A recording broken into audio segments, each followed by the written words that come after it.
This is that video where I'm going to be spilling all about the biases that exist in renting an apartment in Lagos, Nigeria.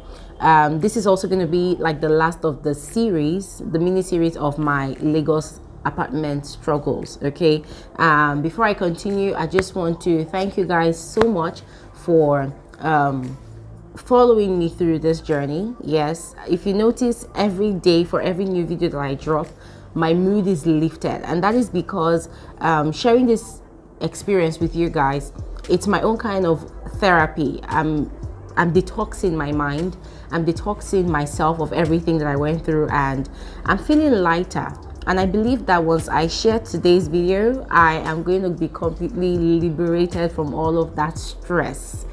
So guys, this one is all on you. Thank you guys so much for following me on this journey. I really appreciate your kind words, your words of encouragement. It means a lot to me. And of course, you're welcome back to my YouTube channel.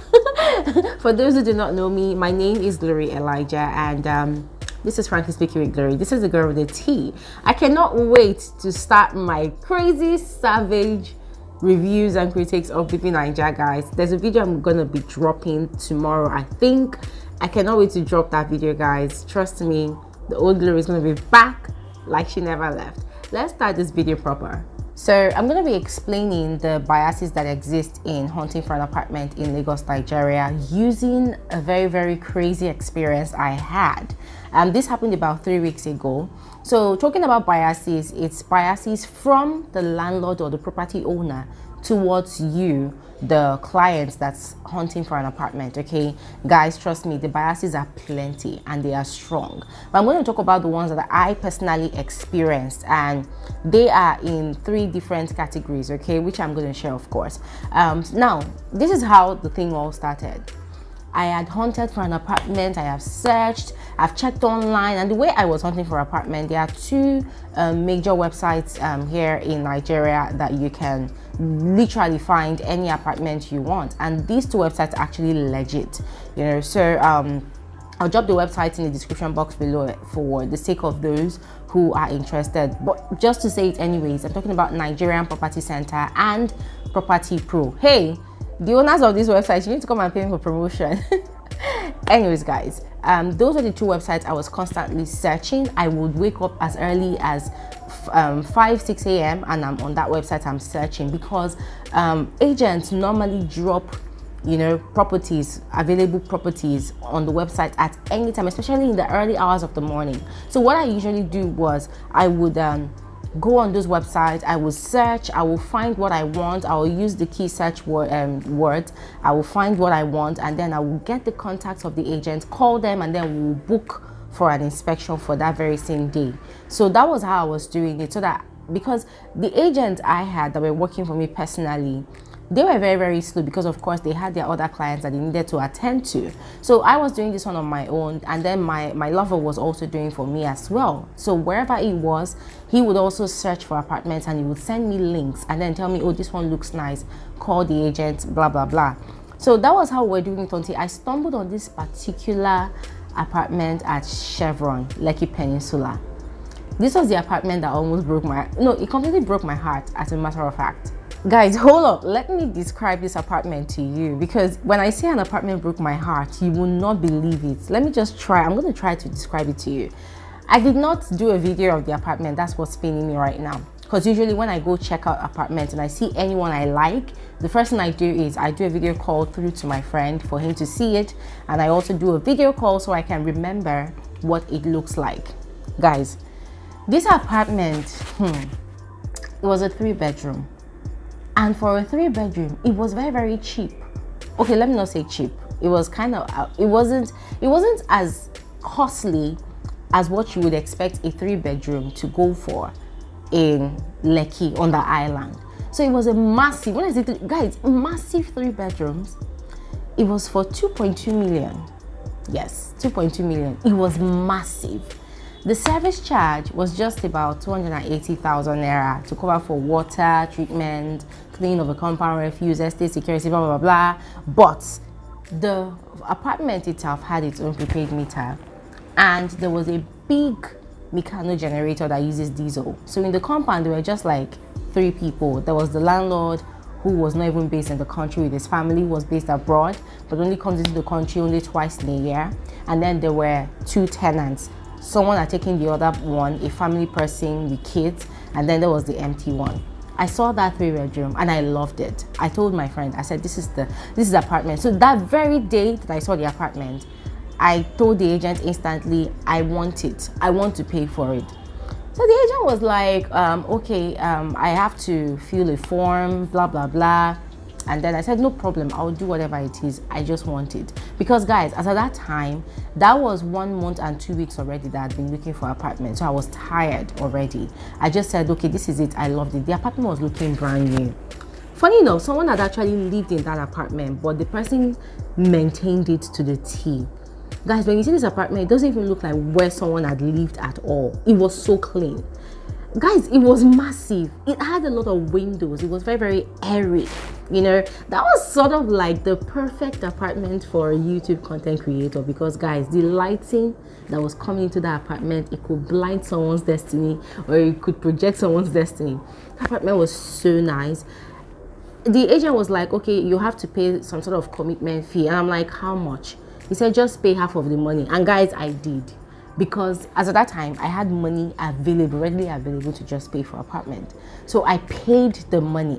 I paid half of it the very next day, okay, because that day was on a Sunday. So the very next day, I went to the bank, I did my transaction, and I paid half of the money. So that very Sunday in the morning or afternoon when I saw the apartment, after we all left, I went back there in the evening, about 8 o'clock, and I went to go and have a chat with the security man, and God bless that guy. He was very, very forthcoming. There was even a banner outside the house, and he was like, oh, you should call these people. These are the managers of the property. The landlord has no business with the property at all because it's based abroad. So these management company, they are the ones that actually take care of the property. They do everything on behalf of the landlord. And that was what I talked about in my previous video. They had like what they call power of attorney. Yeah. So I was pretty much excited, and the agent that took me there was very, very legit. So the next day I went to the bank in the morning and I made half of the payment of the rent, you know, just to show people that I'm actually committed to that apartment. But guys, it did not help matters, because even after I had filled the agent's form, because the agent had his own company form, I had filled his form, he had sent it to the management company.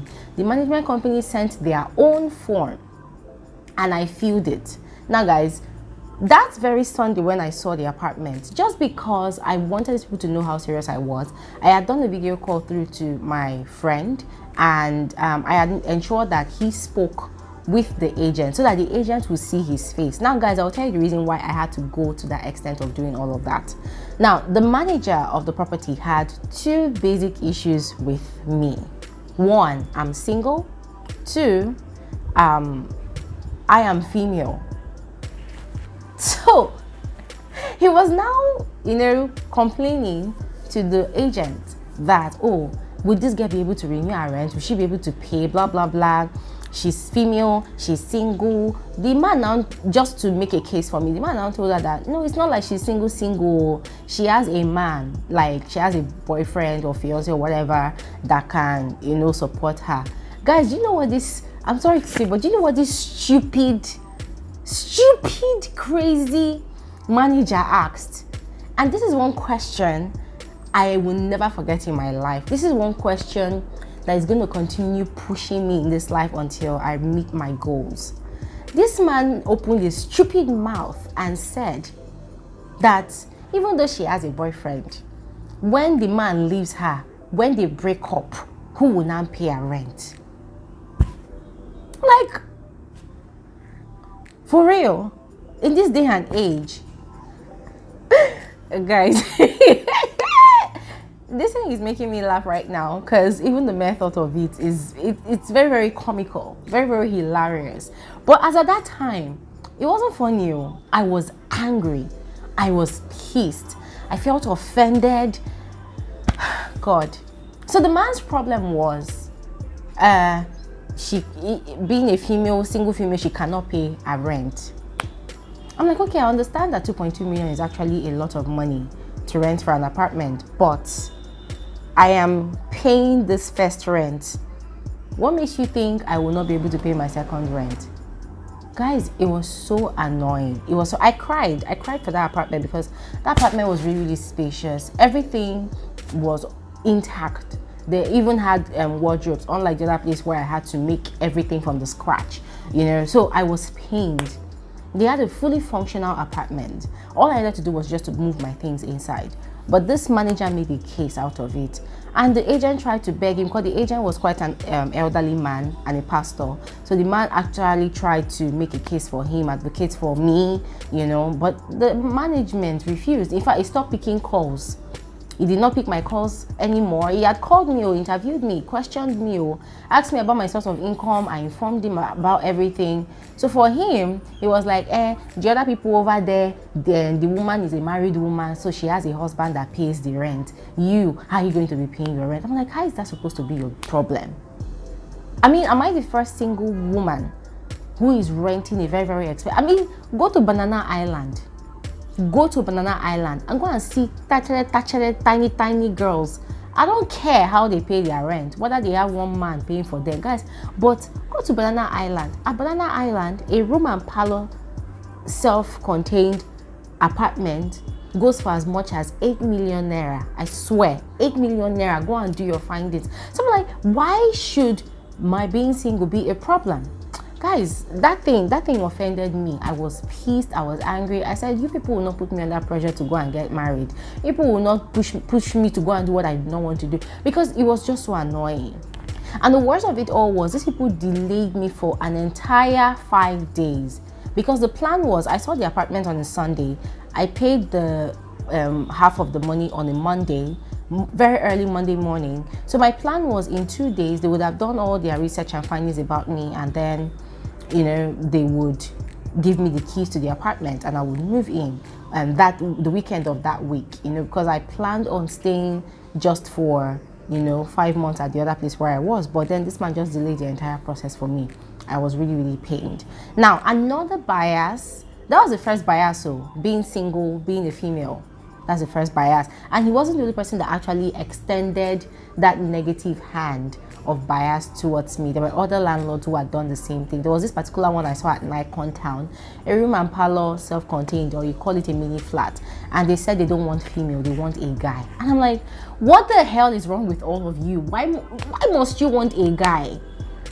And they said, no, it is a guy they want, or they don't want a woman. Guys, I'm coming to the reason why all these landlords are behaving like this. So, but this is just me sharing my own sentiments towards how I felt as at the time all of those things were happening.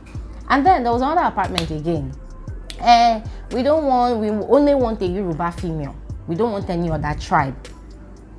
I'm like, how did we get to this point of property owners being so tribalistic? What has anyone, why do I have to be Yoruba to be able to rent an apartment?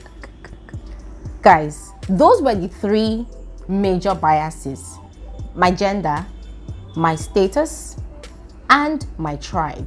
Those are the 3 major freaking biases that I encountered during my apartment hunt in Lagos. Now, guys, I did my findings. I started talking to agents. I started talking to agents who had been in the business of, you know, doing what they do for many years. And then they told me certain things. In fact, I even forgot to mention one more bias. Another bias is if you are a self-employed person, if you have a business of your own, so if you're someone like me now that has a business of your own, guys, I'm sorry, it might be extremely difficult for you to get an apartment, because most property owners, they would clearly, blatantly say that they only want people who have a 9-to-5 job, people who leave their house and go to the office to work. And these people tend to forget that, hey, there was actually a lockdown, so a lot of people stopped working in the offices and now work from home. So they do not care. For them, you must have a 9-to-5 job. In fact, you don't want somebody that has a self-business or you're an entrepreneur or a CEO of your own personal business. No. They will ask for your company ID card. They'll ask for your international passport. They would ask for, guys, in fact, you would do a Zoom call interview. They'll interview you. If the landlord is one that has a management company, they will interview you via a Zoom call or via a WhatsApp call. They will interview you guys. The honest fact is, hunting for an apartment now on the island of Lagos, I don't know about any other part of Lagos or Nigeria, it's basically as if you are hunting for a job. And if you don't like it, hey, to hell with you and your money. Landlords have changed now. They are not even desperate to collect your money anymore. What they are now doing now is they are doing very, very thorough investigations about you as the interested client. They are doing thorough investigations about your background. They will call your mother. In fact, you'll ask your guarantor will fill a form, your guarantor will sign a contract. Guys, all these things, the process is so tedious and very, very strict.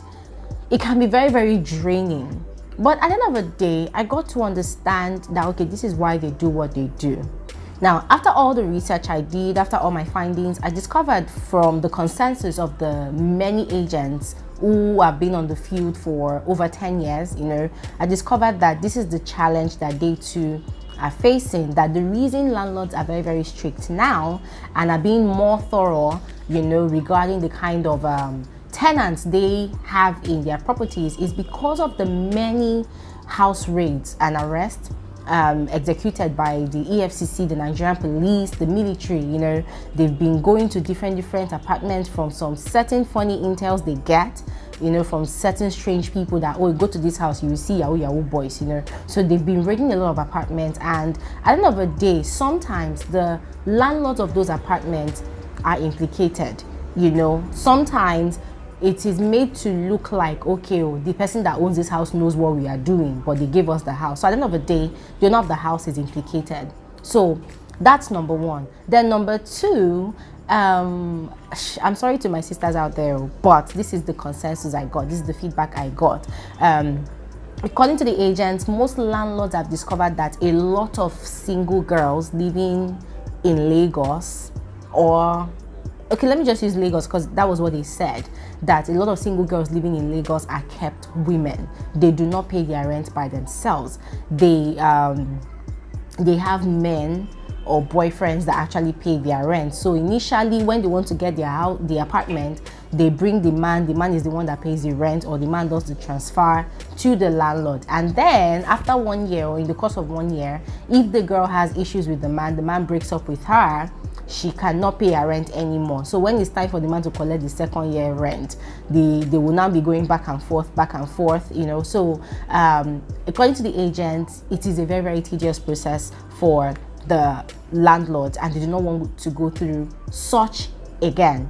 Now, for the issue of tribalism, they are complaining. Okay, let me finish with the issue of the girls and the guys too. Now, for them, the reason why they do not like letting out their apartments to single girls or men or boys who claim to be entrepreneurs or who claim to have a business of their own, who do not have a 9-to-5 job, is because on their tenancy forms, yes, they will ask them, oh, how many people are going to live in this apartment? They will say, some of them will write 1, 2, and then before you know it, you'll be seeing like 5-10 people inside one apartment. At the end of the day, when the landlord tries to query them about it, they will be standing on their right that, oh, I paid for this place, so I can have as many people as I want, which for me, I just understood that, okay, it's not fair. If on your tenancy form, you're 5 people that are going to be staying in that apartment, you should clearly state it, not like you now write 1 person or 2 persons and then at the end of the day, you pack the entire nation to come and stay in your house. I don't understand, So these were the feedback I got from the agents. And then the one about tribalism, they said that most landlords, for instance, if a landlord is Igbo, and because of what is going on in the country now, all this tribal tension that's going on in the country, they would not want to have a household person as a tenant because of the tension that's already existing. So I'm like, okay, that one is very, very ridiculous. If you talk about the other ones, I would totally get it. I would totally understand. But now bringing up the tribal issues, I mean, come on. Anyways, guys, these were the biases I personally experienced when I was hunting for apartments. It completely broke me down, especially with certain apartments that I really, really loved, that had very, very good features. environment wise, you know, everything was just intact. But because of all those things, guys, initially I was pretty much upset. I was very enraged by it all. In fact, I started praying for all those managers. I said, all of you, they will do you back. You know, that kind of painful prayers, you know. But then after having my conversations with all of these house agents, they explained everything to me, and they said, listen, it's not their fault. It is all the experiences that the landlords too have garnered over time. That is what has pushed them into taking all these extreme measures, you know, before letting out the apartment for rent to anybody. That is why most of the time, most landlords, they prefer to rent apartments off to married people or people that actually have a 9-to-5 job. I'm like, that one is people's problem. My prayer is I'm going to buy my own house and I won't have to go through all this crazy stress anymore. Anyways, guys, this is where I'm going to be ending this video. Let me know if you have also experienced all these biases that I mentioned in this video. Please do so in the comment section below. And if there are other biases that I do not know of, that you know of, that I did not mention, please educate us in the comment section below. Remember, all of these information that I have been dishing out, it's to assist those people to be fully equipped, you know, those people who are looking forward to also hunting for apartments in Lagos or Nigeria or anywhere they are based. So please, let's share knowledge, and I'll see you guys in another episode of Frankly Speaking with Glory. Have an amazing day. Bye.